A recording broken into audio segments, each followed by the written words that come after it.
నమస్కారం. మున్సిపల్ తీర్పు ప్రత్యేక చర్చా కార్యక్రమానికి స్వాగతం. ఈరోజు ఉదయం 8 గంటల నుంచి ఆంధ్రప్రదేశ్లో 75 మున్సిపాలిటీలు 11 కార్పొరేషన్లకు జరిగిన ఎన్నికల ఫలితాలు వెలువడుతున్నాయి. అప్రతిహతంగా వైఎస్ఆర్సీపీ దూసుకుపోతున్నది. బహుశా రాష్ట్ర చరిత్రలో ఎప్పుడూ లేని విధంగా కేవలం ఒక్క మున్సిపాలిటీ తప్ప ఇప్పటిదాకా అందిన సమాచారం ప్రకారం మిగతా అన్ని మున్సిపాలిటీలు కార్పొరేషన్లు కూడా వైసీపీ వశం అవుతున్నటువంటి పరిస్థితి. అక్కడక్కడ 1-2 వార్డులు తప్ప ప్రధాన ప్రతిపక్షమైన తెలుగుదేశం కానీ ఇతర పార్టీలు కానీ కార్పొరేటర్ ఆర్ కౌన్సిలర్ సీట్లు గెలుచుకుంటున్నటువంటి పరిస్థితి లేకపోవటం కాస్త రాజకీయ వర్గాల ఆశ్చర్యాన్ని కలిగిస్తుంది. నిజంగా ఈ పరిస్థితి ఎందుకు వస్తూ ఉంది? గత అసెంబ్లీ ఎన్నికల్లో 40% ఓట్లు సాధించుకున్నటువంటి ప్రతిపక్షమైనటువంటి టీడీపీ ఇవాళ ఈ స్థాయికి పడిపోవటానికి ఓటర్లలో వచ్చిన ఆలోచనలో మార్పు అనుకోవాలి, లేదా రాజకీయంగా కొత్త విధానాలు వస్తున్నాయని అనుకోవాలా? అర్థం కానటువంటి పరిస్థితి. మొత్తంగా ఏం జరిగింది ఆంధ్రప్రదేశ్లో దాని మీద ఇవాళ ప్రత్యేక చర్చ చేపట్టాం. చర్చలో మనతో పాటు విక్రమ్ గారు ప్రముఖ రాజకీయ సామాజిక విశ్లేషకులు స్టూడియోలో ఉన్నారు. అలాగే తులసిరెడ్డి గారు ఆంధ్రప్రదేశ్ కాంగ్రెస్ వర్కింగ్ ప్రెసిడెంట్ వారు, అలాగే రాజీవ్ గాంధీ గారు వైఎస్ఆర్సీపీ అధికార ప్రతినిధి, అలాగే మరి కాసేపట్లో గుట్టిపాటి రామకృష్ణ గారు, అలాగే డాక్టర్ పార్థసారథి గారు. గుట్టిపాటి రామకృష్ణ గారు తెలుగుదేశం నుంచి, పార్థసారథి గారు బీజేపీ నుంచి కూడా మనతో జాయిన్ అవుతారు. ముందుగా విక్రమ్ గారు, నేనైతే ఎప్పుడు చూడలేదు. మొన్న ఈ ఏకగ్రీవాలప్పుడే నాకు చాలా కొంచెం ఆశ్చర్యం అనిపించింది. ఏదో గ్రామీణ ప్రాంతాల్లో పంచాయతీల్లో ఏకగ్రీవాలు, కానీ పట్టణ ప్రాంతాల్లో కొన్ని చోట్లయితే 20-30 వార్డులు ఏకగ్రీవమైన ఒక మున్సిపాలిటీలు అంటే అసలు ఏమన్నా బెదిరింపులా లేకపోతే ఏంటో రకరకాలుగా అనుకున్నాను నేను పర్సనల్గా. కానీ వాళ్ళ ఫలితాలు చూస్తే బహుశా పోటీ చేయటం వేస్ట్ ఏమన్న పరిస్థితి ప్రతిపక్ష పార్టీల నాయకుల్లో ఉంది. ఎందుకంటే ఖర్చు ఎలాగో తప్పదు కాబట్టి. బట్ ఇంత వన్ సైడెడ్గా ఫలితాలు అసలు నిజంగా ఏం జరిగింది అనుకోవాలి?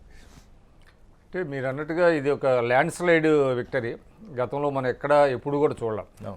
అంటే అంజయ్ గారు ఒక 14 సంవత్సరాల తర్వాత అంజయ్ గారు ముఖ్యమంత్రిగా ఉన్నప్పుడు జరిగినటువంటి ఎన్నికల్లో అప్పుడు ప్రతిపక్షం కాంగ్రెస్ మట్టి కరిచినప్పటికీ కూడా ఇంత స్థాయిలో జరగల. అంటే ఏకపక్షంగా జరిగినటువంటి ఎన్నికలు ఇది ఒక చరిత్రగానే మనం భావించాలి.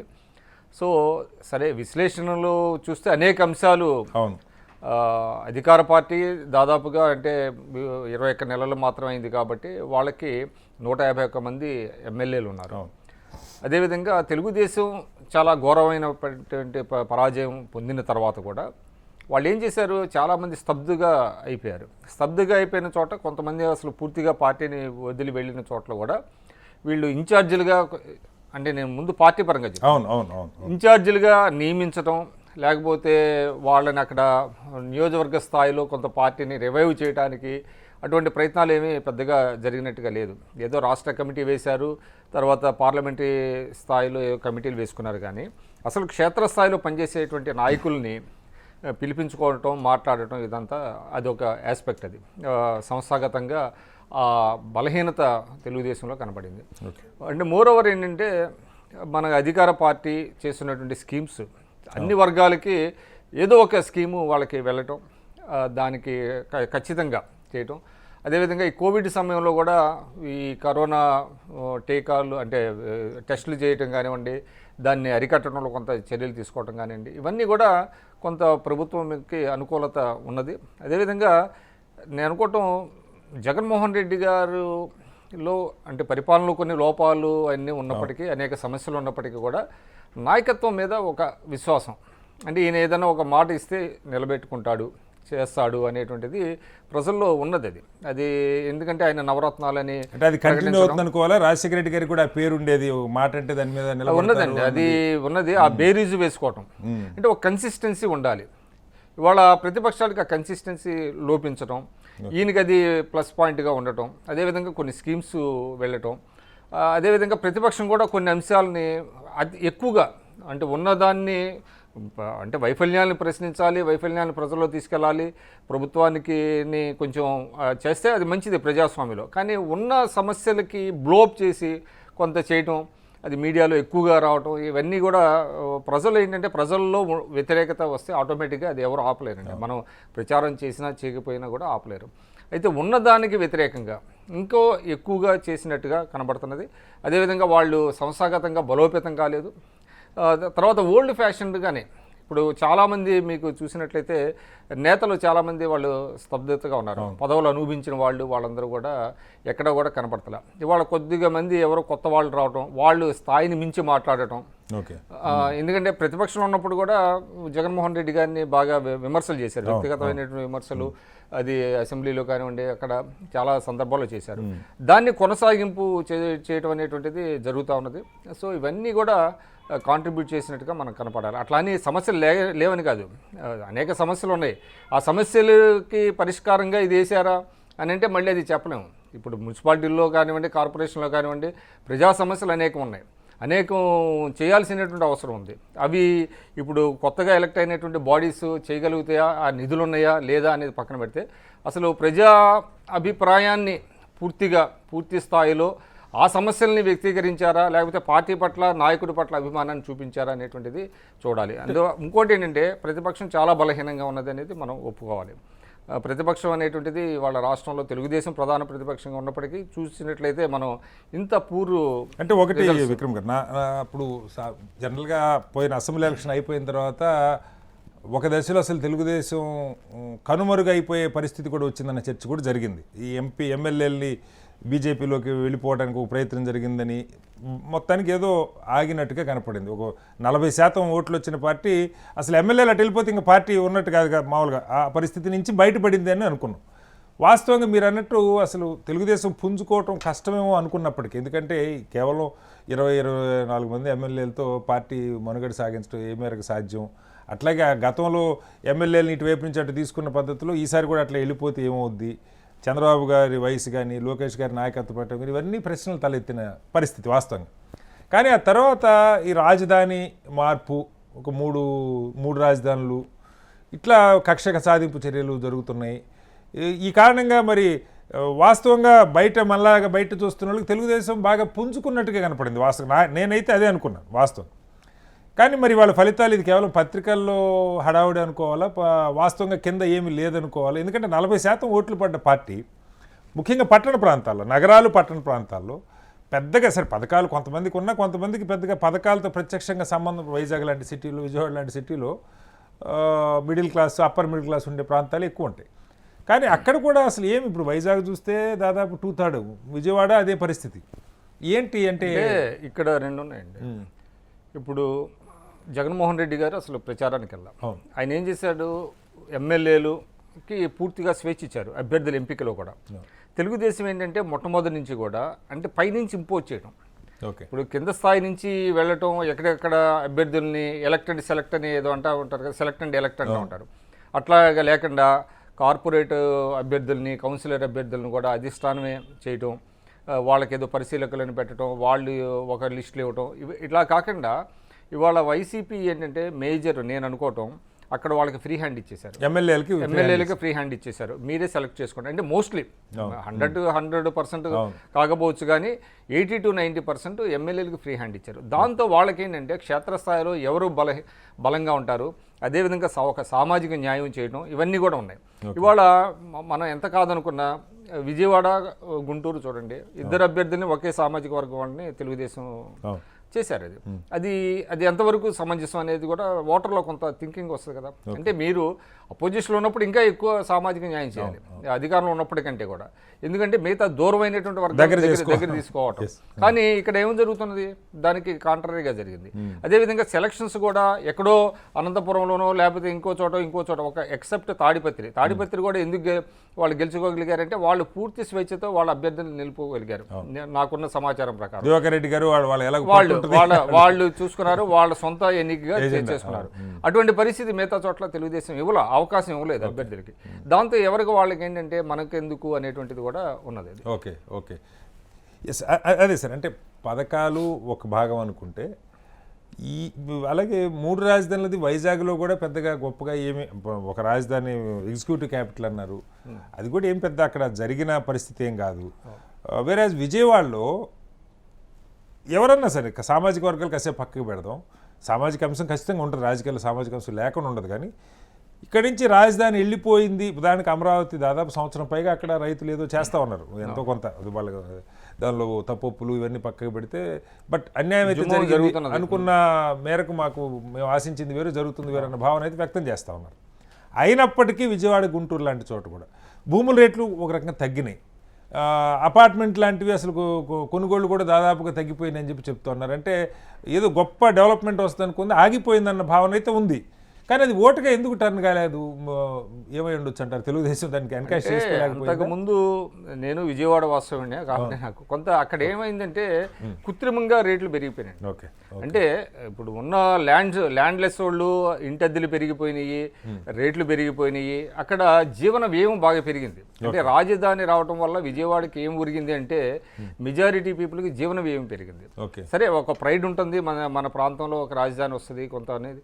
వేరే చోట నుంచి కొంతమంది ఉపాధి కోసం తరలి వచ్చారు.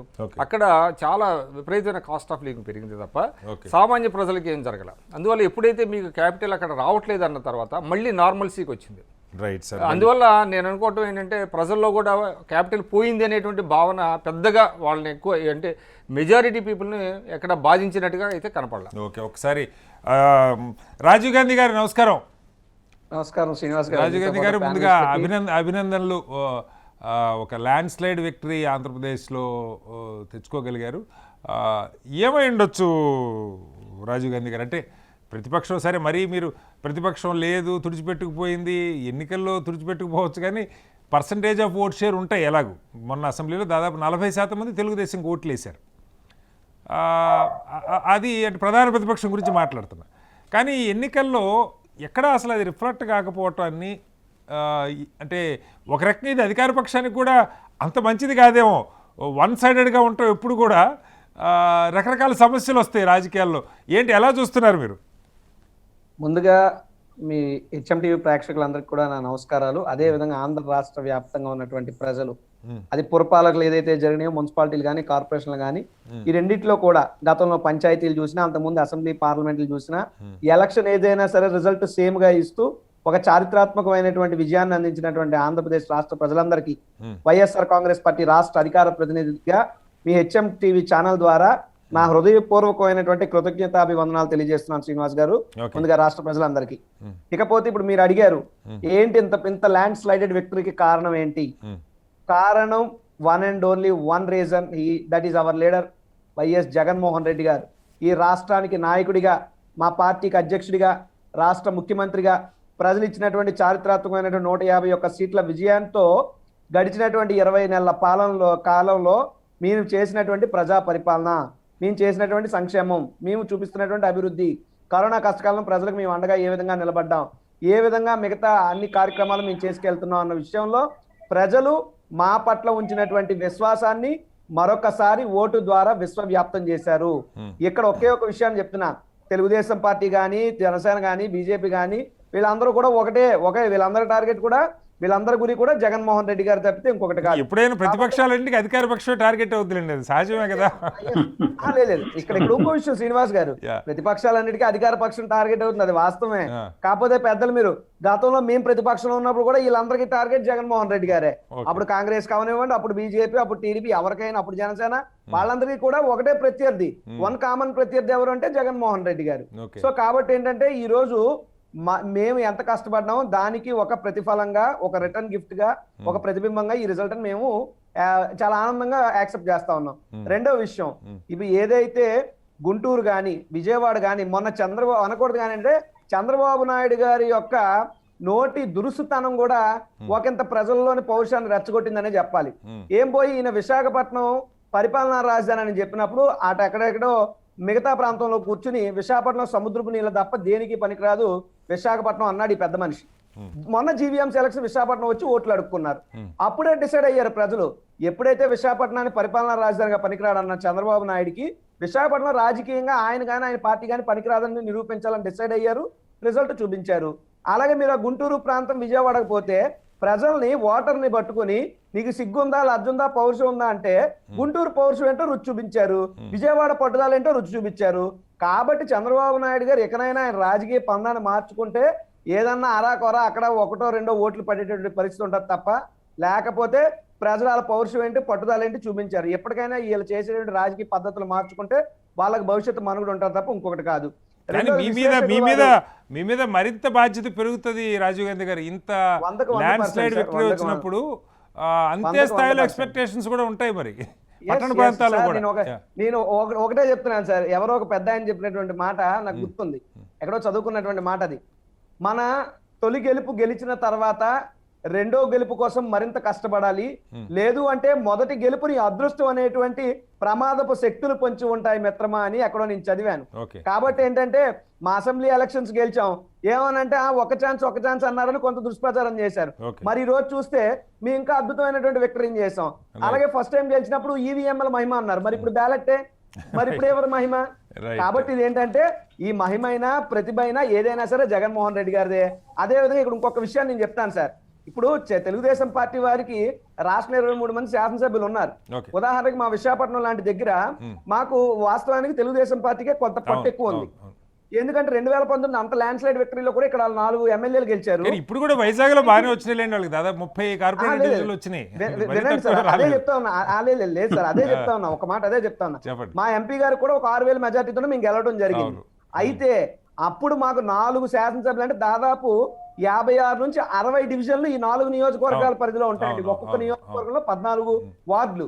అంటే దాదాపు అక్కడ కూడా మేము తిరిగి ఈ రోజు విజయసాయి రెడ్డి గారి నాయకత్వంలో మాకు ఒక్క శాసనసభ్యుడు నగర పరిధిలో లేకపోయినప్పటికీ కూడా మా యొక్క పటిమను మరొకసారి నిరూపించుకున్నాం. విజయసాయి రెడ్డి గారి నాయకత్వంలో విశాఖపట్నం కార్పొరేషన్ కైవసం చేసుకుని క్యాపిటల్ ఏదైతే ఎగ్జిక్యూటివ్ క్యాపిటల్ జగన్మోహన్ రెడ్డి గారు ఇచ్చారో దానికి రిటర్న్ గిఫ్ట్ గా విశాఖ ప్రజలు మేయర్పేటని వైఎస్ఆర్ కాంగ్రెస్ పార్టీకి విజయసాయి రెడ్డి గారి నాయకత్వం చర్చ కంటిన్యూ చేద్దాం. చర్చలో వచ్చిన విరామం. Yes, welcome back. తులసిరెడ్డి గారు నమస్కారం. ఎలా చూస్తున్నారు ఈ ఫలితాలని? అలాగే కాంగ్రెస్ పార్టీ భవిష్యత్ ఏంటి ఆంధ్రప్రదేశ్లో? బహుశా ఈ ఎన్నికల్లో నాకు తెలిసి పెద్దగా పోటీ చేసినట్లేరు ఎక్కడన్నా, అంటే మొత్తంగా చేయలేదేమో అని కూడా సందేహం. నాకు చెప్పండి, ఏంటి పరిస్థితి? ఒకటి, సంఖ్యాపరంగా సాంకేతిక పరంగా చూస్తే వైకాపాది అద్భుతమైన విజయము, ప్రతిపక్షాలది ఇంక్లూడింగ్ మా కాంగ్రెస్ పార్టీది ఘోర పరాభవం, ఘోర వైఫల్యం, ఘోర అపజయం.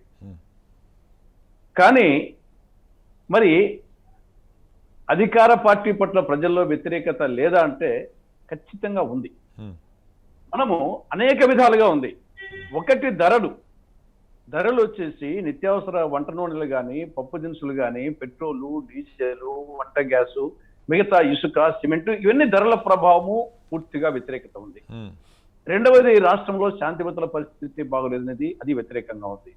మిగతా ఏప్రిల్ 1 నుండి ఆస్తి పన్ను పెంచబోతున్నారు అనేది కూడా తెలుసు. ఉద్యోగులకు వచ్చేసి అర్బన్ ఏరియాస్ లో ఉండే ఉద్యోగులకు వాళ్ళు అసంతృప్తితో ఉన్నారు, యువత అసంతృప్తితో ఉంది, విద్యార్థులు ఉన్నారు. ఈ యొక్క పౌరసత్వ సవరణ చట్టం ఉంది, ముస్లింస్ లో వ్యతిరేకత ఉంది. కాబట్టి అనేక ఉండి కూడా అటు రాజధాని తరలింపు, తర్వాత విశాఖపట్నం స్టీల్ ప్లాంట్ అనేది అది మెయిన్ గా బీజేపీ మీద, అది వైకాపా కంటే బీజేపీ మీద ఉంటుంది. ఇన్ని వ్యతిరేకతలు ఉండి కూడా మరి ఎందుకు ఇంత అద్భుతమైన విజయం వచ్చిందంటే డెఫినెట్ గా వ్యతిరేకం ఉండేది వాస్తవమే. కానీ దాన్ని 5 అంశాలు ఓవర్కమ్ చేశాయి. ఒకటి, ఇంకా 3 సంవత్సరాల 6 నెలల పాటు అధికారంలో ఉంటుంది వైకాపా. అది మేజర్ ఐటమ్. ఈ వ్యతిరేకతను ఓవర్కమ్ చేసిన 5 అంశాల్లో నంబర్ 1 అంశము ఇంకా 3 సంవత్సరాల 6 నెలలు అధికారంలో ఉంటారు. అది ఒకటి. రెండవది, డబ్బు. నేను ఛాలెంజ్ చేస్తున్నా, ఓటుకు 1000 రూపాయలు అంతకు పైన ఇవ్వకుండా ఏ ఒక్క వార్డు గాని డివిజన్ గాని గెలిచిందా? ఇప్పుడు గెలిచిన దాంట్లో ఏ ఒక్కటైనా సరే గుండె మీద చేయి వేసుకుని చెప్పండి, ఓటుకు 1000 గాని అంతకంటే ఎక్కువ గాని ఇవ్వకుండా ఒక్క డివిజన్ గాని ఒక్క వార్డు గాని గెలిచితే డెఫినెట్ గా వచ్చింది. అంటే ఎన్నికల్లో అది కామన్ అయిపోయిందిగా తులసిరెడ్డి గారు. అదే చెప్తున్నాను, ప్రతిపక్షాలు కూడా పంచుతున్నాయి కదా, పంచుకుండా ఉన్నాయా? నేను అదే చెప్తున్నాను. వచ్చేసి అది మూడవది వచ్చేసి బెదిరింపులు, దౌర్జన్యాలు. ఇది గతంలో ఏ ప్రభుత్వము చేయని స్థాయిలో చేసింది వాస్తవం. నాలుగవది వచ్చేసి ఇక్కడ వాలంటరీ వ్యవస్థ అనేది 2 విధాలుగా ఉపయోగపడింది. వాలంటరీ వ్యవస్థ డబ్బులు పంచేదానికి ఉపయోగపడింది. ఆ డబ్బులు పంచేటప్పుడు మీరు వేయకుండా పోతే మీకు వచ్చే సంక్షేమ పథకాలు ఆగిపోతాయని సూక్ష్మంగా చెప్పేదానికి పనికొచ్చింది. కాబట్టి ఒకటి, ఇంకా 3 సంవత్సరాలు ఉండేది. రెండవది డబ్బు, 3 బెదిరింపులు, 4 అధికార దుర్వినియోగము అంటే పోలీసులు ప్లస్ ఇల్లు, 5వది వాలంటరీ వ్యవస్థ వలన ప్రజా వ్యతిరేకత విపరీత స్థాయిలో ఉన్నప్పటికీ ఎందుకంటే పులిందల నియోజకవర్గం నేను ఉన్నాను వచ్చేసేసి నేను డబ్బు కనుక ఖర్చు పెట్టగలిగితే నేను వచ్చేసి ఛాలెంజ్ చేస్తున్నా, ఎక్కడో కాదు వస్తుంది పులిందల్లోనే వచ్చేసి తప్పట్టిస్తాను. మాకు శక్తి లేదు అంతే. దీంట్లో వచ్చేసి నేను దీంట్లో ఓపెన్ గా వచ్చేసి ఏదో ఈరోజు మేము ఘోర పరాభవం మాకేం రాకపోవచ్చు, కానీ దాన్ని వచ్చేసి నేనేమి అది గెలుపుకి ఇది బలవంతపు పెళ్లి అంటారా, ఇది బలవంతపు గెలుపు. ఇది వచ్చేసి ఇష్టపూర్వకమైన పెళ్లి కాదు, ఇష్టపూర్వక గెలుపు కాదు వచ్చేసి. కాబట్టి ఖచ్చితంగా ఇవి డెఫినెట్ గా పనిచేసినాయి. వ్యతిరేకత ఉంది కానీ దీన్ని ఓవర్కమ్ చేసినాయి. కానీ అది కాదు ఒప్పుకోవాల్సింది గారు. ఒకటి ఇప్పుడు ఒక రకంగా కాంగ్రెస్ కంటే కూడా తెలుగుదేశం మరింత బలంగా వీటిని గత దాదాపు సంవత్సరం పైగా ఈ 2 ఏళ్లలో ఒక 6 నెలలు ఏమైనా చంద్రబాబు గారు విశ్రాంతి తీసుకున్నారేమో కానీ కాస్త అటు ఇటుగా ఆ తర్వాత నుంచి ఆయన పూర్తిగా ఈ అంశాలన్నింటినీ బలంగా మళ్ళీ చెప్పే ప్రయత్నం చేస్తూ ఉన్నారు. వ్యతిరేకత, రాజధాని తరలింపు దగ్గర నుంచి మొదలు పెడితే దౌర్జన్యాలు పెరిగినాయి, కేసులు పెరిగినాయి, ప్రతిపక్షాలని ఇబ్బంది, ఇలా ఒకటి కాదు. మీకు ప్రధాన పత్రికలన్నీ కూడా వాటిని చాలా పెద్ద ఎత్తున ప్రజల ముందు కూడా ఉంచే ప్రయత్నం కూడా జరిగింది. కానీ అంటే అది వ్యతిరేకత అంత ఉంటే మీరు చెప్పిన పరిస్థితుల్లో సరే పథకాలు గ్రామీణ ప్రాంత ప్రజలు పథకాలు, పట్టణాలైన పేదలకి పథకాలు అనుకుందాం. విజయవాడలో వైజాగ్లో ఏం పెద్ద అంటే విజయవాడ లాంటి సిటీ రాజధాని తరలింపు వల్ల నష్టపోయామన్న భావన ఉండాలి కనీసం. ఆ ప్రైడ్ పోయింది, వ్యాపారం తగ్గిందన్న, కానీ అవేవి పనిచేయాల. ఇవి నిజంగా వ్యతిరేకత ఉందనుకోవాలా? ఇప్పుడు ఇక్కడ విజయవాడకు విశాఖపట్నం సంబంధించి విశాఖపట్నానికి సంబంధించి అది బీజేపీ మీద వ్యతిరేకత ఉండాలి తప్ప కేవలం వైసీపీ ఎందుకు ఉంటుంది? విశాఖది వచ్చేసి అది కేంద్ర ప్రభుత్వం నిర్ణయం కాబట్టి అది అంతే తప్పని వచ్చేసి విశాఖపట్నానికి ఈ స్టీల్ ప్లాంట్ అంశము దానికి టోటల్ గా వైకాపాకి ఆపాదించడానికి లేదు. ఇంకా విజయవాడ అన్నామా, విజయవాడ రాజధానికి సంబంధించి రాజధాని షిఫ్టింగ్ అనేది ఇది మెయిన్ గా రాయలసీమ వాళ్ళకు నష్టం. కృష్ణా గుంటూరు వాళ్ళకు ఆ 29 గ్రామాలకు అది ఒక టైపు, కానీ కృష్ణా గుంటూరు వాళ్ళకంటే ఎక్కువ నష్టం వచ్చేసి రాయలసీమకు. కాబట్టి అది ఏదో కృష్ణా గుంటూరు జిల్లాల సమస్య అక్కడ రావాలి కదా అనుకున్నది కరెక్ట్ కాదు వచ్చేసి. ఇప్పుడు ఆ ప్రకారం అయితే తాడిపత్రి, మైదుకూరు ఏమని చెప్పాలా? మైదుకూరు వచ్చేసి ముఖ్యమంత్రి గారి సొంత జిల్లా, మరి ఈ పథకాలన్నీ ఇక్కడ పనిచేయలేదా? ఇక్కడ కారణం ఏమంటే ఎక్కడ వాళ్ళ డబ్బును ఎదుర్కోగలరో అంటే వాళ్ళు 1000 ఇచ్చే 10,000 ఇవ్వడం, వాళ్ళు 10,000 ఇచ్చే 2,000 ఇవ్వడం, ఎక్కడ డబ్బు ఖర్చు పెట్టగలిగారో, ఎక్కడ వాళ్ళ దౌర్జన్యాన్ని ఎదుర్కోగలిగారో ఆడ వచ్చేసి నువ్వారాన్న పోటీ ఇవ్వగలిగారు. అదే విధంగా తాడిపత్రి వచ్చేసి వాళ్ళ దౌర్జన్యాన్ని ఎదుర్కోగలిగారు, వాళ్ళకన్నా ఎక్కువ డబ్బులు ఖర్చు పెట్టే శక్తి ఉంది, సానుభూతుంది. కాబట్టి మరి సొంత జిల్లాల మైదుకూరులో, పక్క జిల్లా తాడిపత్రిలో మరి ఈ వేవ్ ఎందుకు రాలేదు? కాబట్టి ఎక్కడైతే వాళ్ళ డబ్బును ఎదుర్కోగలిగారో, ఎక్కడైతే వాళ్ళ దౌర్జన్యం ఎదుర్కోగలిగారో అక్కడ డెఫినెట్ గా వచ్చేసి తెలుగుదేశం మిగతా అన్ని చోట్ల అంత బలహీన పడిపోయింది అనుకోవాలా? కాదు తులసిరెడ్డి గారు, అంటే ఎదుర్కోగలిగిన శక్తి ఆర్థికంగా కానీ కేడర్ పరంగా కానీ చాలా చోట్ల ఉండాలి కదా. ఇప్పుడు నేను ఇదే రేపు వచ్చేసి మళ్ళీ ఎమ్మెల్యే ఎన్నికలకు ఉండదు. ఎందుకంటే ఇంకా నేను ముందే చెప్పాను 3 సంవత్సరాల 2 నెలలు అధికారంలో ఉండి అనే అది ఆ క్యాటలిస్ట్ పనిచేసింది. కాబట్టి డబ్బు అనేది అప్పుడు పనిచేస్తుంది, కానీ బెదిరింపులు, దౌర్జన్యాలు, అధికార దుర్వినియోగము, ఈ వాలంటరీ వ్యవస్థ ఇవన్నీ ఎమ్మెల్యే ఎన్నికలు పనిచేయవు. ఇంకా 3 సంవత్సరాల నెలలు ఉంది కాబట్టి ఇవన్నీ పనిచేసినాయి. డబ్బు మాత్రము ఇప్పుడు పనిచేసింది, రేపు పనిచేస్తుంది, మనాడు పనిచేస్తుంది. రైట్, మళ్ళీ వస్తారు మీ దగ్గరికి తులసిరెడ్డి గారు. ఒక్క నిమిషం. పార్థసారథి గారు చెప్పండి, భాజపా దేశం అంతా ఎలా ఉన్నా సరే ముఖ్యంగా ఆంధ్రప్రదేశ్లో, తెలంగాణలో కూడా కొద్దిగా పర్వాలేదు, ఆంధ్రప్రదేశ్లో పరిస్థితి అసలు మీకు ఏలు పెట్టడానికి సందు దొరుకుతున్న ఇది కనపట్లేదు. దానికి తోడు ఇప్పుడు అదనంగా ఈ స్టీల్ ప్లాంట్ ప్రైవేటైజేషన్ ఇలాంటివి చాలా భారీగా వచ్చే 4 కోట్లు కూడా రాకుండా చేస్తుంటాయో అనిపిస్తోంది. ఏం చెప్తారు? నమస్కారం శ్రీనివాస్ గారు, మీకు పెద్దలకి కూడా నమస్కారం. చెప్పండి. భారతీయ జనతా పార్టీ ఎలక్షన్ లో సరిగా పర్ఫామ్ చేయలేదు అనేది అబద్ధం. మీరు 2019 అసెంబ్లీ ఎన్నికల్లో భారతీయ జనతా పార్టీకి ఎన్ని ఓట్లు పడ్డాయని లెక్కండి. మీ అందరూ కామెంట్ చేస్తా ఉంటారు. పొలిటిక్స్ లో ఉన్న వాళ్ళందరూ కూడా 0.8% వచ్చింది, 1% కంటే తక్కువ ఓట్లు వచ్చింది భారతీయ జనతా పార్టీకి, అందరూ కామెంట్ చేస్తా ఉంటారు. ఈ సర్పంచ్ ఎన్నికల్లో, ఇప్పుడు జరిగిన మున్సిపల్ ఎన్నికల్లో రేపు మేము ప్రకటించబోతా ఉన్నాం మాకు ఎన్ని ఓట్లు వచ్చినాయి. ఆ రకంగా చూసుకుంటే మేము 10 రెట్లు పెరిగినామని మాత్రం గట్టిగా చెప్పగలుగుతాం. ఎప్పుడు కూడా ఇంతకు ముందు మాకు సర్పంచ్ స్థానాల్లో పోటీ పెట్టే పరిస్థితి కూడా ఉండదు. గ్రామాల్లో మాకు అవును, బీజేపీ అవును. నుంచి పోటీ పెట్టే పరిస్థితి కూడా లేదు. అవును. అట్లాంటిది 43% స్థానాల్లో మేము పోటీ పెట్టాం. పోటీ పెట్టిన దగ్గర అంతా కూడా మాకు ఎన్నో కొన్ని ఓట్లు పడినాయి. గెలిచింది మాత్రం కొన్ని స్థానాలు అయినప్పటికీ కూడా ఓట్ల శాతాన్ని విపరీతంగా పెంచుకున్నాం. అదే విధంగా ఈ రోజు మన మున్సిపాలిటీ కార్పొరేషన్ ఎన్నికల్లో కూడా అక్కడక్కడ కూడా మేము డెఫినెట్ గా కొన్ని సీట్లు గెలిచాం. అన్ని పోటీ పెట్టిన ప్రతి ఒక్క స్థానంలో కూడా ఓట్లు సంపాదించి ఒక బలమైన శక్తిగా ఎదుగుతున్నాం.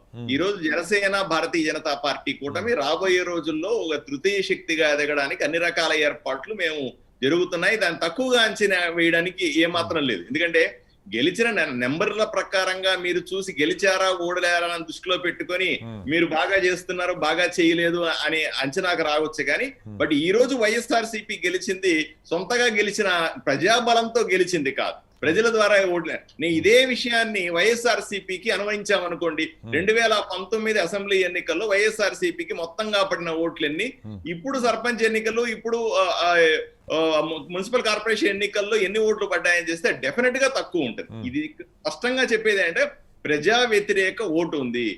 నేను ఈ రోజు మధ్యాహ్నమే ఒక ఫ్రెండ్ మాట్లాడుతున్నాడు నాకు, ఉత్తరప్రదేశ్ నుంచి ఒక వేరే పార్టీకి చెందినవాడు, ఒక ఇంపార్టెంట్ లీడర్ మాట్లాడుతా ఉన్నాడు. ఆయన మనకంటే కూడా ఆయన చాలా ఇంట్రెస్టింగ్ గా అన్ని ఆపుకొని టీవీల మీద కూర్చొని ఆంధ్రప్రదేశ్ లో జరుగుతున్నటువంటి ఎలక్షన్ రిజల్ట్ చూస్తా ఉన్నాడు. నేను అడిగాను, నీకెందుకు అంత ఇంట్రెస్ట్ ఆంధ్రప్రదేశ్ లో జరిగే local body elections, municipality election సంబంధించి ఇంట్రెస్ట్ ఎందుకు అడుగుతా ఉన్నాను. ఆయన చెబుతున్నాడు, మేము ఎలక్షన్లు చేస్తాం, మేము ఒక పార్టీను, మేము కూడా ఈ రకమైన కొంత మేనేజ్మెంట్ చేస్తాం. కానీ ఆంధ్రప్రదేశ్ లో జగన్మోహన్ రెడ్డి చేస్తున్నటువంటి ఎలక్షన్ మేనేజ్మెంట్, ఆంధ్రప్రదేశ్ మార్క్ రాజకీయాలు ఏదో విధంగా గెలవాలంటే ప్రజాబలంతో గెలవాలని కాదు, ఏదో విధంగా గెలవాలని నామినేషన్ల ప్రక్రియ మొదలు పెట్టుకొని పోలింగ్ దాకా చేసినటువంటి మేనేజ్మెంట్ ఒక విచిత్రము.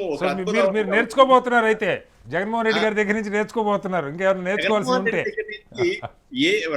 మనకే కాదండి, దేశం మొత్తానికి కూడా ఏ పార్టీలు అయితే అక్రమాలు చేసి గెలవచ్చు, ఏ విధంగా దుర్మార్గాలు చేసి గెలవచ్చు, ఏ విధంగా ప్రజాస్వామ్యాన్ని తొక్కిపెట్టి కూడా గెలవచ్చు అనే పాఠాలు తొందరలో ప్రపంచమంతా నేర్చుకోబోతా ఉంది. దాంతో పాటుగా ఎలక్షన్ మేనేజ్మెంట్ మనకు తెలిసినంత వరకు కూడా మన రాజకీయ కాదు పార్థసారథి గారు, ఓకే మీరు ఇదంతా ఓకే, కానీ మీరు జనసేన భాజపా ఒక తృతీయ శక్తి అంటున్నారు. నిన్న అక్కడ తిరుపతిది నిర్ణయం ఏందో లేదో ఇవాళ ఇక్కడ పవన్ కళ్యాణ్ గారు టీఆర్ఎస్ కి మద్దతు ప్రకటించారు మీతో పొత్తులో ఉండి. ఆంధ్రప్రదేశ్ కాదు అంటే ఒక పార్టీ, మరి ఆంధ్రప్రదేశ్ తెలంగాణ అంత దూరమే లేవు పార్థసారథి గారు, అంత సంబంధాలు మనుషులు అన్ని కలిసే ఉన్నాయి. కానీ ఏంటి అంటే ఎక్కడో ఒక ఉదాహరణకి జిహెచ్ఎంసీ ఎలక్షన్ జరిగినప్పుడు, అంటే కొంచెం డివేట్ అవుతున్నా అనుకోవద్దు ఈ చర్చ, అది కూడా యాక్చువల్లీ వాళ్ళ కీలకమైన చర్చ జరుగుతుంది హైదరాబాద్లో. జిహెచ్ఎంసీ ఎలక్షన్ అప్పుడు వాళ్ళు పోటీ చేయడానికి సిద్ధపడితే మీరు వాళ్ళని నచ్చజెప్పి కాదు నష్టం జరుగుతుందని చెప్పి ఇక్కడ ఆగిపోమన్నారు. 40-50 మంది వాళ్ళు రెడీ అయిన వాళ్ళు ఆగిపోయారు.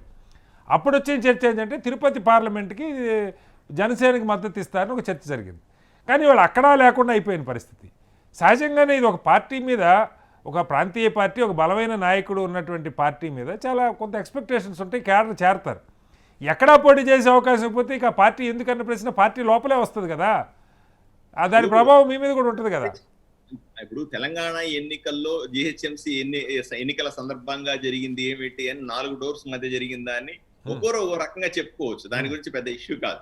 బట్ ఏదేమైనప్పటికీ కూడా జనసేన పార్టీ నడుపుతున్న పవన్ కళ్యాణ్ గారు, భారతీయ జనతా పార్టీ పొత్తులో భాగంగా ఇద్దరు కలిసి ఈ రోజు మేము ఆంధ్రప్రదేశ్ లో సర్పంచ్ ఎన్నికలు గానీ మున్సిపాలిటీ కార్పొరేషన్ ఎన్నికలు వెళ్ళాము, మంచి ఫలితాలను సాధించాయి. ముందు ఎప్పుడూ లేని విధంగా జనసేన పార్టీ లాభపడింది, భారతీయ జనతా పార్టీ కూడా లాభపడింది. రాబోయే రోజుల్లో మంచి శక్తిగా ఎదుగుతా ఉన్నాం.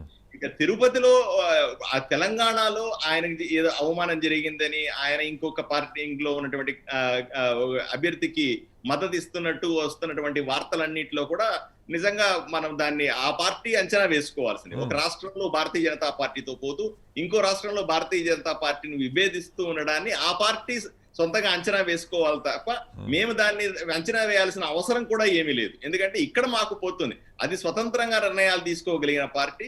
ఇక్కడ భారతీయ జనతా పార్టీ రాష్ట్రంలో స్వతంత్రంగా నిర్ణయాలు తీసుకోగలిగిన పార్టీ. ఇద్దరు కలిసి మంచి శక్తిగా ఎదగాలన్న కాదు పార్థసారథి గారు, నాయకుడు నిర్ణయాలు స్వతంత్రంగా తీసుకున్నా ఆ నాయకుడు మాట విని జనం ఓట్లేయాలి కదా. ఉదాహరణకి తిరుపతి గతంలో చిరంజీవి గారు గెలిచారు, అక్కడ ఎంతో కొంత సామాజిక కూడా జనసేనకి అనుకూలంగా అయిన వాతావరణం ఉన్నటువంటి పార్లమెంట్ నియోజకవర్గం చెప్తారు. మరి అలాంటి చోట ఎలాగక్కడ ప్రధాన పోటీ 2 పార్టీల మధ్య ఉంటుంది, అందరికి తెలిసిందే. మీరు ఏమైనా కొత్తగా అద్భుతాలు సృష్టిస్తారేమో నాకు తెలియదు. మరి ఇప్పుడు తిరుపతిలో చూస్తే మనకు అద్భుతం ఏం కనపట్ల. బట్ రేపొద్దున పార్లమెంట్లో అంతకన్నా 180 degrees డిఫరెంట్గా అయితే ఏమి జరగదు. ఏదైనా ఉంటే పోటీ తెలుగుదేశం వైకాపా మధ్య ఉంటుంది, మీరు ఖచ్చితంగా థర్డ్ పొజిషన్లో ఉంటారు. దానికి కూడా మీరు ఛాన్స్ ఇవ్వకపోతే ఇక క్యాడర్ ఎట్లా? మీకు జనసేన క్యాడర్ కానీ ఓట్లు కానీ భాజపాకు ఓట్లు వేయాలి కదా. శ్రీనివాస్ గారు, ఇప్పుడు మీ జనరల్ గా జనాలు చెప్పే అంచనాను మీరు చెప్తా ఉన్నారు. రెండు ప్రధాన పార్టీల మధ్య పోటీ ఉంటుంది, మీరు థర్డ్ ప్లేస్ లో ఉంటారు, మీకెందుకు వాళ్ళకి ఇచ్చేయచ్చు కదా అనే ఆలోచన జనరల్ గా చాలా మంది స్పెక్యులేషన్ గా చెప్పే మాట అవన్నీ కూడా. కానీ మీరు లోతుగా వెళితే తిరుపతిలో ఇప్పుడు ఎలక్షన్ కి అంత కొంత వేరియేషన్ ఉంటుందండి. ఇప్పుడు సర్పంచ్ ఎలక్షన్ లో కానీ, ఇప్పుడు మున్సిపల్ కార్పొరేషన్ ఎన్నికల్లో కానీ జగన్ కోసము తెలుగుదేశం పార్టీల మధ్య జగన్ అధికారంలో ఉన్నాడు, 3 సంవత్సరాలు ఇక్కడే ఉంటాడు, బెదిరిస్తా ఉన్నారు, పోలీసులు పక్క బెదిరిస్తా ఉన్నారు, వాలంటీర్లు పక్క బెదిరిస్తున్నారు, ఎమ్మెల్యేలు ఎంపీలు సాక్షాత్ వీడియోలు రిలీజ్ చేస్తా ఉన్నారు, మిమ్మల్ని ఇచ్చేస్తాం అది చేస్తామని, మీ మీద కేసులు పెడతామని, మీకు రావాల్సిన లబ్ధి అంతా తీసేస్తామని భయపెడతా ఉన్నారు. ఎందుకులే వీళ్ళతో గొడవ అనే ఉద్దేశంతో ఆ రెండు పార్టీలలో అధికారంలో ఉన్న పార్టీ ఎంతో కొంత ఎడ్జ్ వస్తుంది. వేరే తిరుపతి పార్లమెంట్ ఎన్నికల్లో మాత్రం సీన్ డిఫరెంట్ గా ఉంటుందండి. ఇది పార్లమెంట్ కి జరిగే ఎన్నికలు, పార్లమెంట్ కి ఎవరిని పంపిస్తారు అన్న విషయాన్ని సంబంధించిన తిరుపతిలో ఎవరు నిధులు ఖర్చు పెట్టి అభివృద్ధి చేశారని తిరుపతిలో ఉన్న ప్రజలకు అందరికీ తెలుసు. తిరుపతిలో జరిగిన అభివృద్ధి మన రాష్ట్రంలో ఉన్నటువంటి ఏ టౌన్ లో కూడా, ఏ సిటీలో కూడా, ఏ పార్లమెంట్ లో కూడా జరిగినంత అభివృద్ధిని చేశాం. రీసెంట్ కూడా 450 కోట్ల రూపాయలు ఖర్చు పెట్టి విపరీతమైన అభివృద్ధి పథకాలు పెట్టాం అక్కడంతా. అదే విధంగా రాష్ట్ర ప్రభుత్వం తిరుపతిలో కానీ రాష్ట్ర వ్యాప్తంగా అమలు చేస్తున్నటువంటి తిరుపతి ప్రజలు దీనికి ఎందుకు ఓటేయలేదు ఆశ్చర్యం పార్థసారథి గారు. ఎందుకంటే రెలవెంట్ మళ్ళీ ఇప్పుడు పార్లమెంట్ ఎలక్షన్ కూడా అక్కడే రాబోతుంది. తిరుపతి కార్పొరేషన్ మీకు ఆ రిజల్ట్ కనపడాలి కదా, కనీసం మీరు చేస్తుంటే. తిరుపతి కార్పొరేషన్ లో ఆ పరిస్థితులు ఉండవండి. ఎందుకంటే రాష్ట్ర ప్రభుత్వానికి వ్యతిరేకంగా ఓటేయడానికి ఇప్పటికీ ప్రజలు భయపడతా ఉన్నారు. ఎందుకంటే వీళ్ళు చేసేటువంటి దుర్మార్గాలు గాని, దౌర్జన్యాలు గాని, ఈ పోలీసుని గాని, ప్రభుత్వ యంత్రాంగాన్ని గాని ప్రజల మీద రుద్దే ప్రయత్నం చేయడం కానీ, వీళ్ళు ఇస్తున్నటువంటి ప్రకటనలు గాని, ఓపెన్ గా చేస్తున్నటువంటి ఛాలెంజ్లు గాని, లేదా డైరెక్ట్ గా చేస్తున్నారు. లాస్ట్ కు ఎలక్షన్ కమిషనర్ గారి మీదనే చిత్తూరు జిల్లాలో ఉన్నటువంటి మంత్రులు బహిరంగంగా ప్రకటనలు చేసి బెదిరించి పరిస్థితి ఏర్పడింది. ఇటువంటి పరిస్థితుల్లో ఎలక్షన్ కమిషనర్ గారిని డైరెక్ట్ గా బెదిరిస్తున్న ఈ సందర్భంలో ఓటర్ భయపడ్డా అంటే ఓటర్ కొంత ఆలోచన చేస్తారు. ఓటర్ భయపడ్డు కానీ సమయం కోసం వేచి చూస్తాడు, కొంత ఆలోచన చేస్తాడని మాత్రం గట్టిగా. ఆ సమయం రేపు పార్లమెంట్ ఎలక్షన్ లో వస్తుందంటారు. తిరుపతిలో భారతీయ జనతా పార్టీ జనసేన కూటమి గెలుస్తుందండి. మళ్ళీ వస్తాను పార్థసారథి గారు మీ దగ్గరికి. విక్రమ్ గారు, సరే ఇదంతా ఒక పార్టీ. ఇప్పుడు మనం చూస్తే ఫైనల్గా ఇందాక తులసిరెడ్డి గారు చెప్పినట్టు మిగిలింది 2, తాడిపత్రి, మైదుకూరు. తెలుగుదేశంకి నాకు తెలిసి తాడిపత్రిలో 50-50 వచ్చినట్టుంది. వాళ్ళకి 18, వైకాపా 16 వచ్చినాయి. ఒక సిపిఐ, ఒక ఇండిపెండెంట్. మైదుకూరు కూడా అదే పరిస్థితి. కానీ దీనికి కూడా మళ్ళా ఎక్సెప్షన్ ఓట్లు ఈ ఎన్నిక బహుశా ఆ 2 కూడా నిలబడే పరిస్థితి ఉండదు. ఇది గతంలో ఎన్టీఆర్ గారు ఉన్నప్పుడు ఒక మంచి విధానం, కనీసం మున్సిపల్ మేయర్లు, జిల్లా పరిషత్ చైర్పర్సన్లు ప్రత్యక్ష ఎన్నిక ఉండాలని ఒక లీడర్షిప్, మంచి లీడర్షిప్ ఎదిగేవాడు. 2000లో వచ్చింది. ఆయన నాకు గుర్తుని ఎన్టీఆర్ గారు ఉన్నప్పుడే జిల్లా పరిషత్ చైర్మన్ వాటికి అంతా డైరెక్ట్ ఎలక్షన్, మొత్తం జిల్లా అంతా ఓట్లేసి 86 ఆ టైం నుంచి. ఆ తర్వాత తెలుగుదేశం దాన్ని మాట్లాడటం వదిలేసింది, కాంగ్రెస్ వదిలేసింది, వైకాపా సరే నిన్న వచ్చిన పార్టీ వాళ్ళు ఆ పద్ధతి. ఇది చాలా కన్వీనియంట్గా ఉంది అధికారులు ఉండే పార్టీలకి. దీనివల్ల ఇప్పుడు తెలుగుదేశం మీరన్న నాయకత్వ ఒక శూన్యత కనపడటానికి, ఒక పర్సనాలిటీని చూపించడానికి ఒక జిల్లా స్థాయిలోనో ఒక నగర స్థాయిలోనో చూపించడానికి అవకాశం లేకుండా కొనుక్కోటాలు, అమ్ముకోటాలు, బేరాలే అందరూ తెలంగాణలో అదే కంటిన్యూ అవుతుంది, ఆంధ్రాలో అదే కంటిన్యూ అవుతుంది. ఏంటి అసలు దీనికి పరిష్కారం ఏమి లేదా? అంటే ఖచ్చితంగా సంస్కరణలు అయితే రావాలండి. అంటే మనకి ఇప్పుడు 3 టైర్ సిస్టమ్ ఉండేది, తర్వాత మళ్ళీ 5 టైర్ సిస్టమ్ తీసుకొచ్చారు. నాకు తెలిసి కాంగ్రెస్ మళ్ళీ వచ్చిన తర్వాత రాజీవ్ గాంధీ గారి స్ఫూర్తితో మనం చేయాలి అనేటువంటి దాని మీద మణిశంకర్ అయ్యర్ గారు ఉన్నప్పుడే మళ్ళీ 5 టైర్ దీనికి తీసుకొచ్చారు. సరే మీరు అన్న ఇది మేయర్లకి, కనీసం మేయర్లు, జడ్పీ చైర్మన్లకు కనుక నేను కూడా కూడా డైరెక్ట్గా పనిచేశారు, దాని మీద ఆయన జిల్లా పరిషత్ చేశారు. అందుకని అది ఒక మంచి విధానం అండి. ఆ రోజు మీకు 86లో మొత్తం మీద చాలా వచ్చినాయి, తెలుగుదేశానికి అప్పుడు చాలా వచ్చినాయి. మంచి వాళ్ళు కూడా వచ్చారు. డైరెక్ట్ ఎలక్షన్స్లో ఏంటంటే తర్వాత ఈ హార్స్ ట్రేడింగ్ అదంతా ఉండదు. తర్వాత వాళ్ళు స్వేచ్ఛగా పనిచేయగలుగుతారు, ఎందుకంటే వాళ్ళు తీసేయడం అనేటువంటిది సాధ్యం కాదు. కాబట్టి ఇక్కడ ఏంటంటే మళ్ళీ కార్పొరేటర్లని 2 ఏళ్ల తర్వాత ఇప్పుడు అవిశ్వాసం పెట్టొచ్చు, దించొచ్చు, దించడం ఎక్కించొచ్చు, ఇవన్నీ మారొచ్చు, ఇవన్నీ జరుగుతూ ఉంటాయి. కాబట్టి మీరు అన్నట్టుగా అది ఒక సంస్కరణలు, దాని మీద ఒక ఏకాభిప్రాయం అయితే దేశవ్యాప్తంగా రావాలి. ఇక్కడే కేవలం ఇక్కడే కాకుండా దేశవ్యాప్తంగా పంచాయతీరాజ్ సిస్టంలో ఏమైనా 73, 74 మనం తెచ్చుకున్నాం కాబట్టి దాని మీద ఏదైనా తీసుకురావాలి. సరే, ఇప్పుడు తిరుపతి గురించి చెప్పండి. మీరు జనసేన బీజేపీ పరిస్థితి ఎలా ఉందనుకోవాలి? అంటే తిరుపతిది ఒక కాంట్రవర్సీ వాళ్ళే క్రియేట్ చేసుకున్నారు. ఇప్పుడు జనరల్గా ఏంటంటే 2 పార్టీల మధ్య పొత్తున్నప్పుడు కొంత చర్చలు అంతర్గతంగా జరగాలి. అక్కడ తిరుపతిలో ఏమైంది, జనసేన వాళ్ళంతటా వాళ్ళు వచ్చి ఇక్కడ మనం పోటీ చేయబోతున్నాం అని చెప్పారు.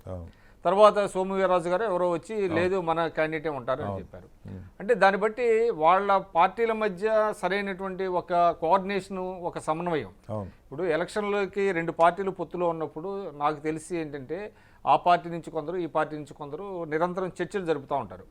ఏ విధంగా ముందుకెళ్ళాలి అంటే పొత్తులు కానీ, అంటే రాష్ట్ర స్థాయిలో ఒక కమిటీలు వేసుకుంటారు. ఆ కమిటీలు ఎక్కడ ఈ ఉప ఎన్నికలు వచ్చినా కూడా ఎవరు పోటీ చేయాలి, ఎలా చేయాలి, క్యాండిడేట్లు ఎవరు, ఇలాంటిదని అటువంటి మెకానిజం ఎక్కడ కూడా ఉన్నట్టుగా కనపడతలే. వాళ్ళు ఊరికే అనుకున్నారు బీజేపీ జనసేన కలిసి పోటీ చేయాలనుకున్నారు తప్ప ఆ విధమైనటువంటి ఒక సమన్వయంతో ముందుకెళ్ళాలి అనేటువంటి. ఇవాళ తెలంగాణలో జనసేన సైనికుల నుంచి వ్యతిరేకత వచ్చింది. వాళ్ళ అభిష్టం మేరకు పవన్ కళ్యాణ్ గారు టీఆర్ఎస్ కి మద్దతు ఇవ్వని చెప్పారు. రేపు ఏపీలో తప్పరంగా వేరే చర్చ. రేపు ఏపీలో ఇక్కడ మనకి ఇవ్వలేదు, అక్కడ ఇవ్వట్లేదు, అక్కడ కేడర్ నుంచి వ్యతిరేకత వస్తే పవన్ కళ్యాణ్ గారు ఏం చేస్తారు? అంటే ఇక్కడ సాధారణంగా మనకు తెలిసి ఈ పొత్తుల విషయంలో కింద స్థాయిలో జల్లవరు వాళ్ళు, అంటే విభేదాలు ఉంటాయి. ఇక్కడ ఏంటంటే అసలు పై స్థాయిలోనే ఇద్దరికి మధ్య సామరస్యం ఉన్నట్టుగా కనబడుతుంది. అది బలవంతపు ఏదో అంటామే ఆ రకంగా ఉన్నట్టుంది. లేకపోతే ఈ రోజు ఓటింగ్ ప్రక్రియ జరుగుతూ ఉంటే సడన్ గా ఏదైనా జరగనే ఉంటుంది. ఇప్పుడు ఒక నేషనల్ పార్టీ బీజేపీ నాయకత్వంతో ఇబ్బందులు వచ్చినాయి ఆయనకి. వాళ్ళకి వెంటనే నడ్డా గారికో లేకపోతే అమిత్ షా గారితోనో మాట్లాడి ఏదైనా చేయాలి తప్ప ఆల్ ఆఫ్ ఏ సడన్ వాళ్ళు వచ్చేసి మీరు సడన్ గా టీఆర్ఎస్ కి వేయండి అని. పోలింగ్ రోజు కొత్తగా వచ్చి ఇబ్బంది ఏమి ఉండదులేండి.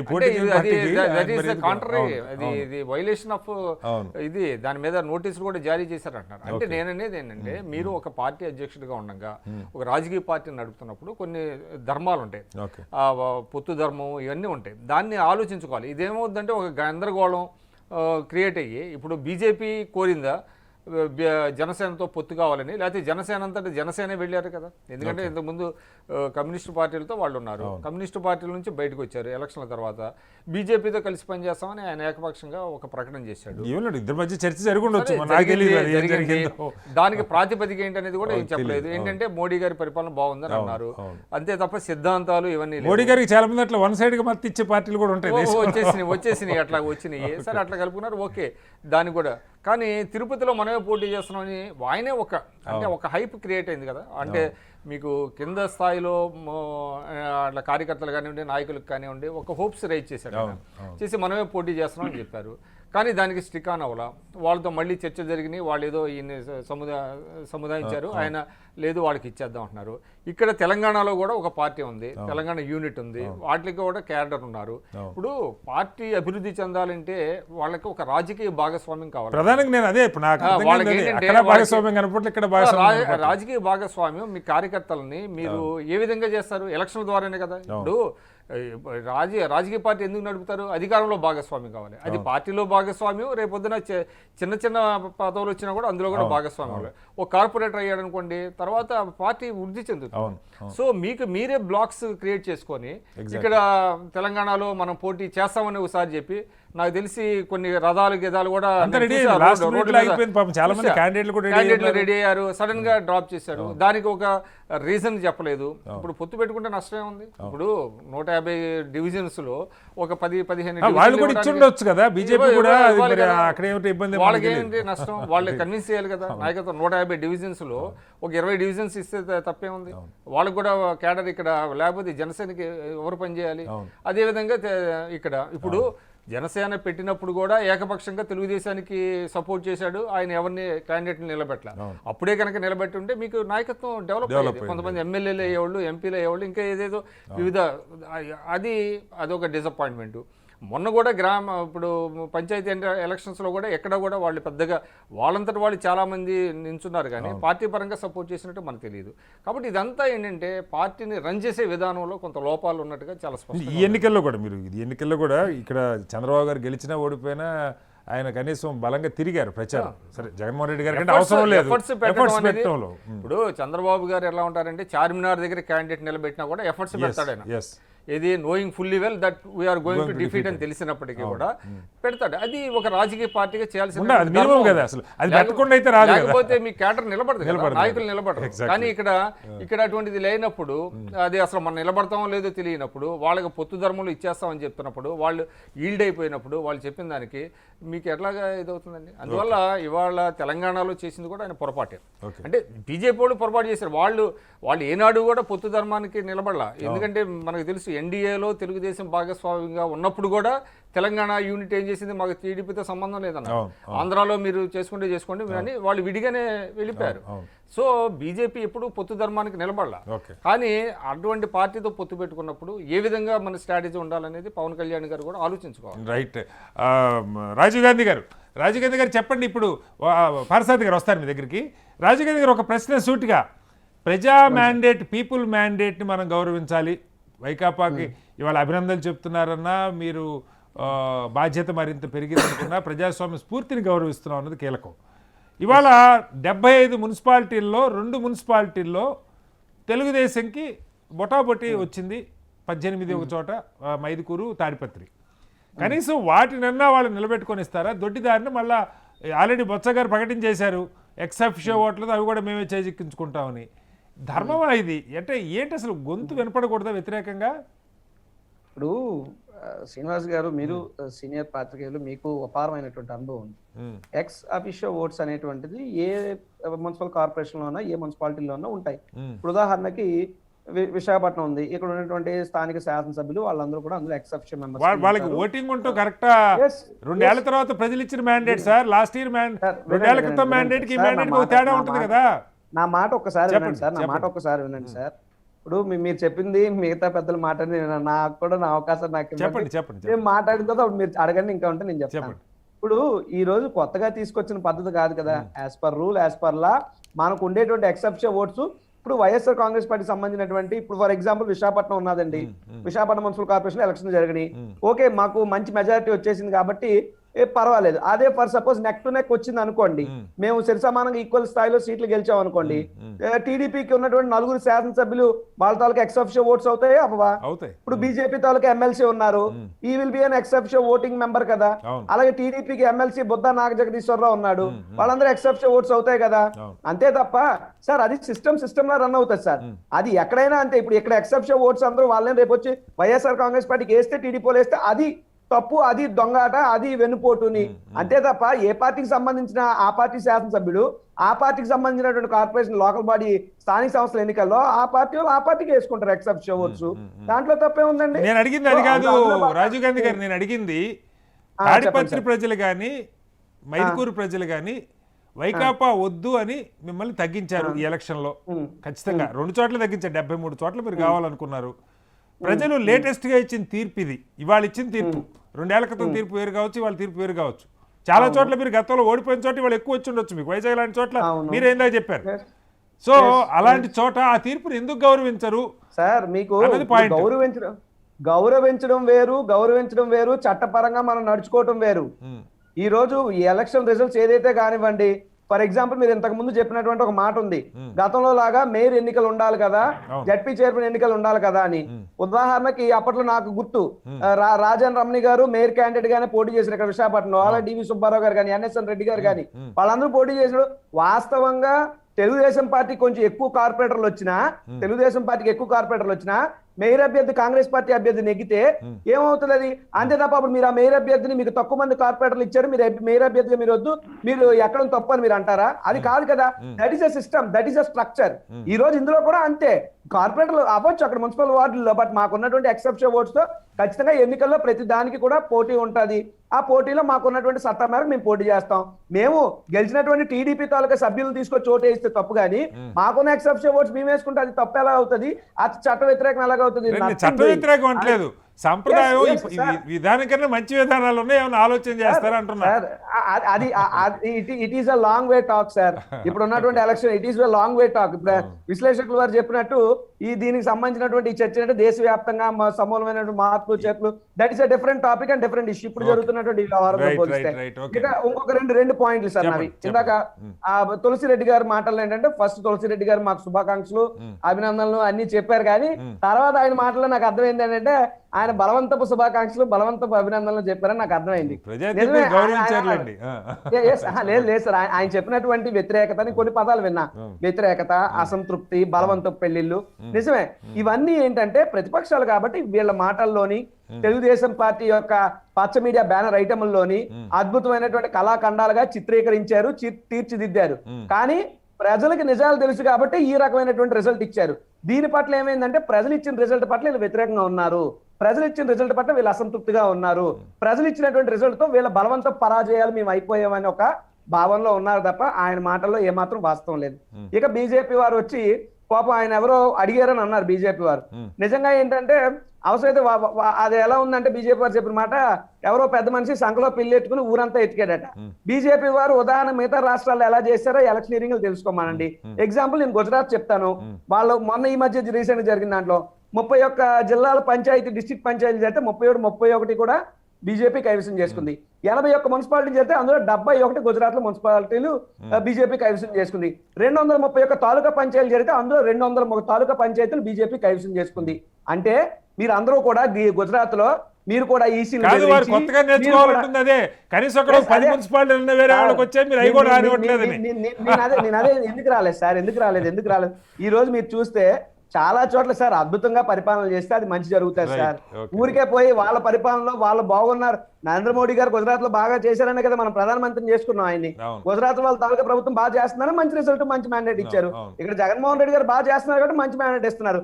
ఊరికే బురద జల్లే ప్రయత్నాలు. ఆఖరికి ఇంకొక ముక్క ఈసీ వ్యవస్థ గురించి కూడా మాట్లాడారు. ఈసీ గారి గురించి ఒక మాట చెప్తా. ఈ ఈసీ గారితో మీ సుజనా చౌదరి, మీ కామినేని శ్రీనివాస హోటల్స్ కి వెళ్ళారు. ఫస్ట్ మీరు ఆయన వివరాలు అయ్యి అడిగి తెలుసుకోండి.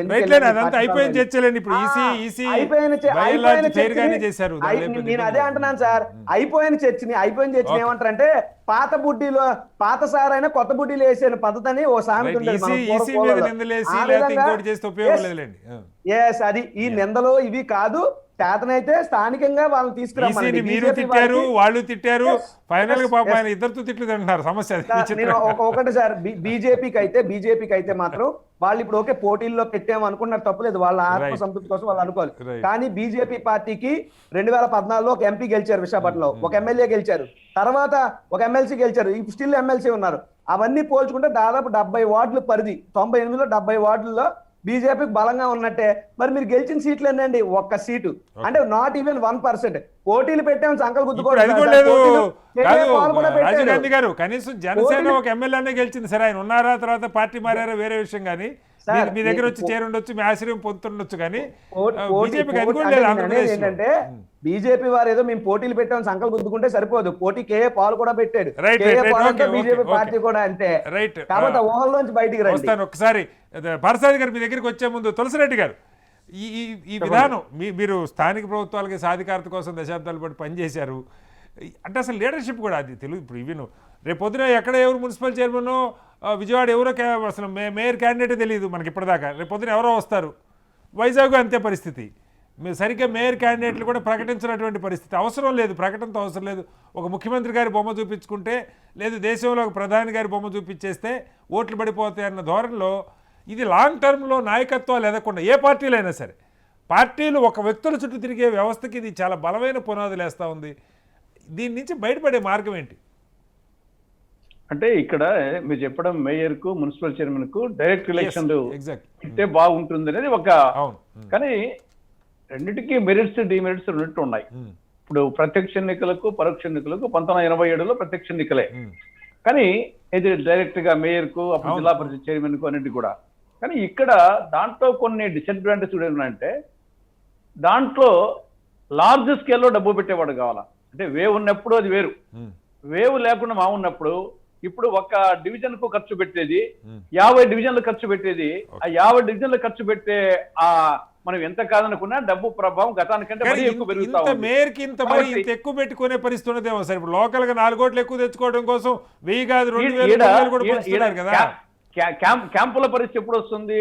నువ్వా అనేటట్టుగా ఉన్నప్పుడు వస్తుంది. అవును అవును కానీ అక్కడ మొదట్లోనే కంటెస్ట్ చేసేటప్పుడే వచ్చేసి కొన్ని కోట్లు ఖర్చు పెట్టుకోవడం తప్ప మామూలు వచ్చేసి మేయర్ క్యాండిడేట్ గా అనౌన్స్ చేస్తానికి ఆస్కారమే ఉండదు. Personality Candidate sir. రాలేదు, party ఉండదు. మీలాంటి వాళ్ళు జిల్లా పరిషత్ అవకాశం చైర్మన్ గా ఉంది. చేశారు.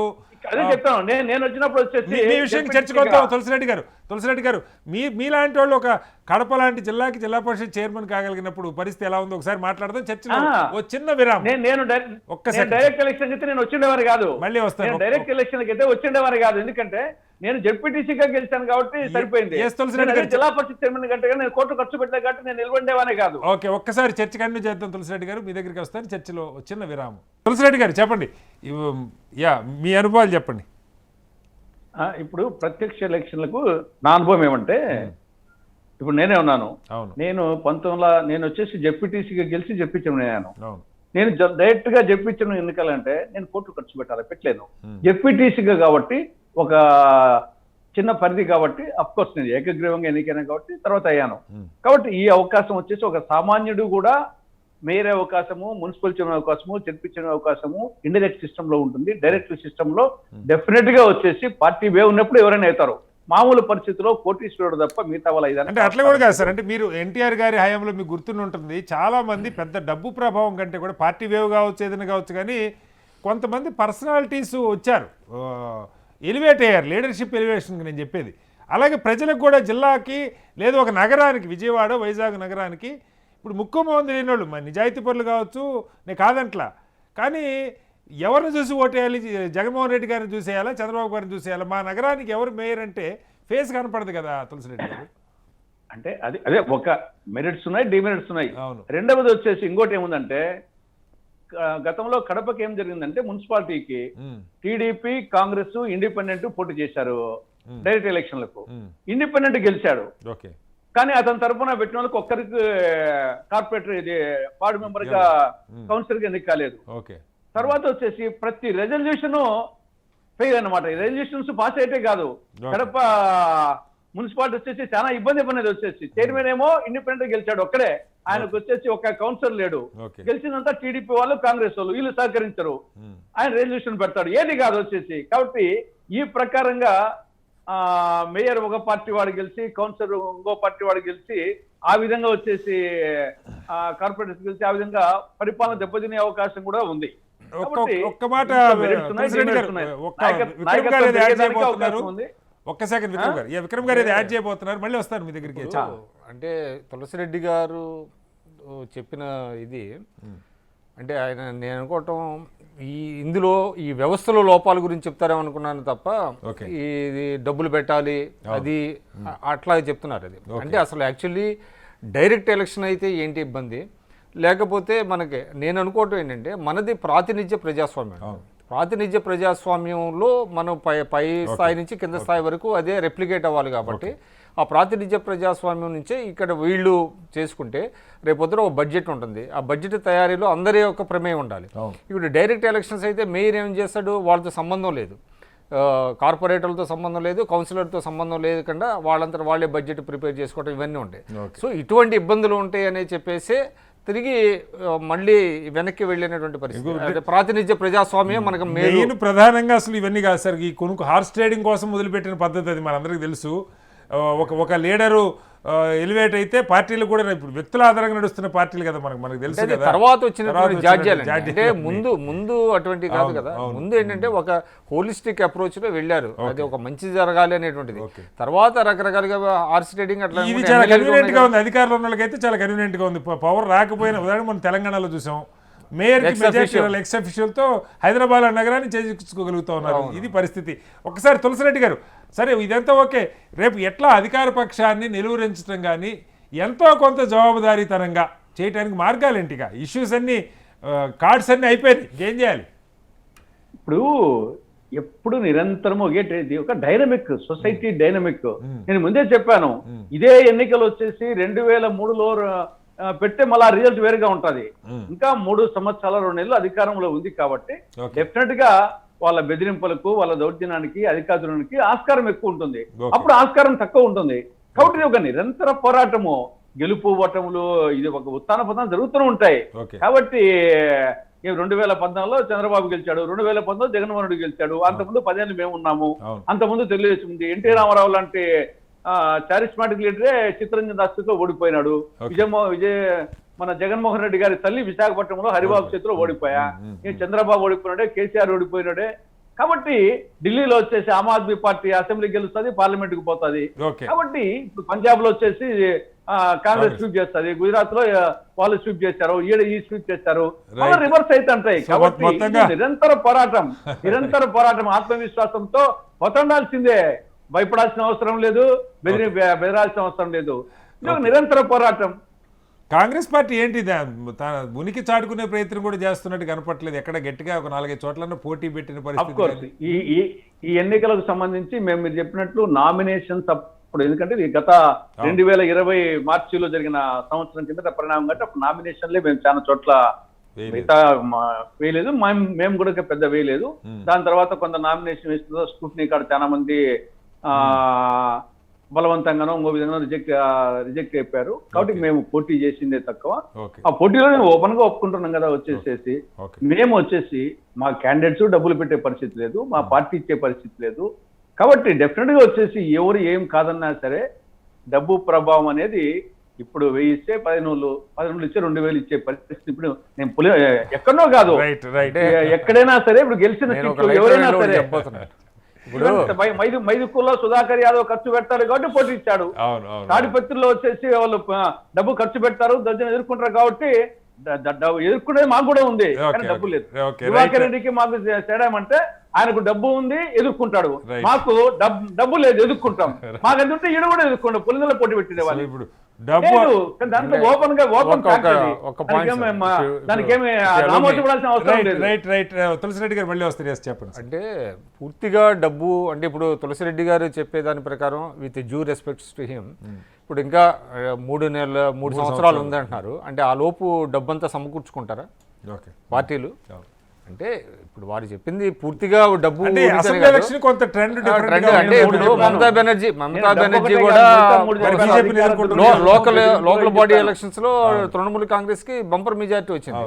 అదే విధంగా అంతకు ముందు మీకు త్రిపురలో కూడా లోకల్ బాడీస్ లో వచ్చి మళ్ళీ అసెంబ్లీలో పోయారు. అది వేరు. అంటే ఈ చుట్టూతో ఎప్పుడు డబ్బు చుట్టూ అయితే తిప్పడం, డబ్బు వల్లనే రిజల్ట్స్ వస్తున్నాయి అనేటువంటిది కూడా అది 100% డబ్బు అనేది కీ రోల్ ప్లే చేస్తున్నటువంటి మాట వాస్తవమే. కానీ పూర్తిగా ఇక డబ్బు గురించి వెళ్తే ఇంత మీకు శ్రీకాకుళం నుంచి అనంతపురం వరకు ఒకే రకమైనటువంటి రిజల్ట్స్ రావడం ఒక్కసారి పూర్తిగా డబ్బు కోసం అనేది కరెక్ట్. ఆఖరిగా పార్థసారథి గారు చెప్పండి, ఏంటి ప్రతిపక్షాన్ని అధికార పక్షాన్ని ఏ రకంగా ఎదుర్కోబోతా ఉన్నారు రేపు పార్లమెంట్ ఎలక్షన్తో సహా? మీకు తిరుపతి కానీ మరొక చోట కానీ ఎదుర్కోవాలంటే ఎంతో కొంత మీకు అనుకూలంగా ఉంటే తప్ప సాధ్యం కాని పరిస్థితి. ఏం చెప్తారు? డెఫినెట్ గానండి. ఇప్పుడు భారతీయ జనతా పార్టీ జనసేనకు మంచి రోజులు డెఫినెట్ గా ఉన్నాయి. నేను మళ్ళీ చెప్తాను, అసెంబ్లీ ఎలక్షన్లతో పోలిస్తే ఈ 22 నెలల్లో భారతీయ జనతా పార్టీ 10 రెట్లు తన ఓట్ల శాతాన్ని పెంచుకుంది. అది బయటికి గెలిచే నెంబర్లుగా కనిపించకపోవచ్చు.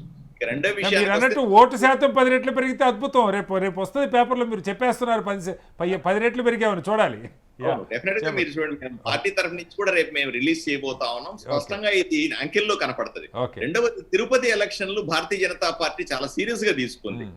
రాబోయే ఈ పార్లమెంటు బైపోల్స్ ని మేము చాలా సీరియస్ గా తీసుకుని మంచి ఫలితాలు సాధించగలిగితే దాని ప్రభావం రాష్ట్ర వ్యాప్తంగా ఉన్నటువంటి భారతీయ జనతా పార్టీ అభ్యర్థులు ఇప్పుడు దుబ్బాక ఎలక్షన్లు ఫలితం ఏ విధంగా జిహెచ్ఎంసీ ఎలక్షన్ల మీద పడ్డదో, జిహెచ్ఎంసీ ఎలక్షన్స్ లో గెలిచిన తర్వాత రాబోయే రోజుల్లో రాబోయే అసెంబ్లీ ఎలక్షన్ లో మేము గెలిచి సీఎం భారతీయ జనతా పార్టీ కైవసం చేసుకుంటుందనే వాదన వచ్చిందో, అదే పరిస్థితిని మేము అదే రకమైనటువంటి వాతావరణాన్ని ఆంధ్రప్రదేశ్ లో కూడా క్రియేట్ చేయడానికి ప్రయత్నం చేస్తాం. దానికి తొలి నాంది తిరుపతి పార్లమెంట్ నుంచి మొదలవుతుంది. అందువల్లే సర్వశక్తులు ఒడ్డి భారతీయ జనతా పార్టీ జనసేన కూటమి తిరుపతి ఎలక్షన్ లో పోరాడుతుంది. తప్పనిసరిగా గెలవడమో డెఫినెట్ గా చేస్తుంది. సో దాని ద్వారా వచ్చే ఫలితాలతో రాష్ట్ర వ్యాప్తంగా కూడా భారతీయ జనతా పార్టీ జనసేన కూటమికి మంచి వాతావరణం ఏర్పడి రాబోయే ఎలక్షన్స్ లో Right. మేము మంచి ఫలితాలను సాధిస్తామన్న నమ్మకం మాకుందండి. రైట్. ఏదేమైనా ఆంధ్రప్రదేశ్లో ఇవాళ వచ్చిన ఫలితాలు ఏ ప్రభావాలు ఏమున్నా సరే ప్రజామోదం, మెజారిటీ ప్రజామోదం పూర్తిగా అధికార పక్షంతో ఉన్నట్టుగా కనపడుతుంది. అయితే అనేక అంశాలు అసంతృప్తి ఉండొచ్చు. దాన్ని ప్రతిపక్షాలు సరైన సమయంలో సరైన రీతిలో ముందుకు తీసుకొస్తాయా, ఏ రకంగా ఎదుర్కొంటాయని దాన్ని బట్టే ఫలితాలు వస్తూ ఉంటాయి. అయితే అధికార పక్షం మీద మరింతగా ఈ ఫలితాలు ఇవాళ వచ్చినటువంటి ఏకపక్ష ఫలితాలు మరింతగా బాధ్యతను పెంచినటువంటి పరిస్థితి. ప్రజలకు సంక్షేమ పథకాలతో పాటుగా నిజంగా అభివృద్ధిని కూడా ముందుకు తీసుకెళ్ళటం, అలాగే 5 ఏళ్ల క్రితం 5 ఏళ్ల ఎన్నికల్లో ఇచ్చినటువంటి అసెంబ్లీ ఎన్నికల్లో ఇచ్చినటువంటి హామీల అమలు, రాజధాని అభివృద్ధితో సహా అనేక ఇతర హామీల అమలు, ఇవన్నీ కూడా మౌలికంగా నెక్స్ట్ జరగబోయే అసెంబ్లీ ఎన్నికల నాటికి వాటి ప్రభావం చాలా స్పష్టంగా ఉండబోతుంది. అధికార పక్షం వాటిని సంతృప్తిపరచాల్సిన బాధ్యత ఉంటుంది. అభివృద్ధిని సంక్షేమాన్ని సమంగా పరిగణించినప్పుడు మాత్రమే అసెంబ్లీ ఎన్నికల్లో ఫలితాలు అనుకూలంగా వస్తాయి. అది అనేక సందర్భాల్లో నిరూపణ అయింది. ఆ దిశగా అడుగులు వేయాలని కోరుకుందాం. చర్చలో పాల్గొన్న విక్రమ్ గారికి, తులసిరెడ్డి గారికి, రాజీవ్ గాంధీ గారికి, అలాగే డాక్టర్ పార్సాద్ గారికి ధన్యవాదాలు. ఇది ఇవాల్టి ప్రత్యేక మున్సిపల్ ఎన్నికల చర్చ. నమస్కారం.